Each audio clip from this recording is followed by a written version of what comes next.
હવામાન નિષ્ણાત પરેશ ગોસ્વામીએ નવરાત્રીના દિવસોમાં વરસાદ અંગે મોટી આગાહી આપી. ચોમાસું અટકતા નવરાત્રીના શરૂઆતના દિવસોમાં હળવોથી મધ્યમ વરસાદ અને છેલ્લા દિવસોમાં મધ્યમથી ભારે વરસાદ વરસી શકે છે. નવરાત્રીમાં વરસાદ વરસવાની આગાહીથી ખેલૈયાઓ અને આયોજકોની ચિંતા વધી ગઈ છે. ઉલ્લેખનીય છે કે બંગાળની ખાડીમાં સાયક્લોનિક સર્ક્યુલેશન બનવા જઈ રહ્યું છે, જે આંધ્રપ્રદેશથી મહારાષ્ટ્ર અને ગુજરાત પરથી પસાર થશે. જો આ ટ્રેકમાં કોઈ ફેરફાર નહીં થાય તો 28 થી 2 ઓક્ટોબર સુધી મધ્યમ અને ભારે વરસાદ વરસી શકે છે.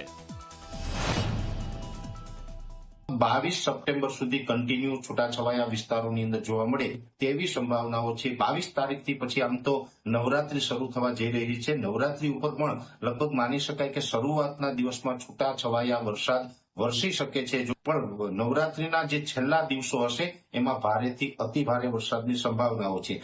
એનું કારણ છે કે બંગાળની ખાડીની અંદર ફરીથી એક સાયક્લોનિક સર્ક્યુલેશન બનવા જઈ રહ્યું છે.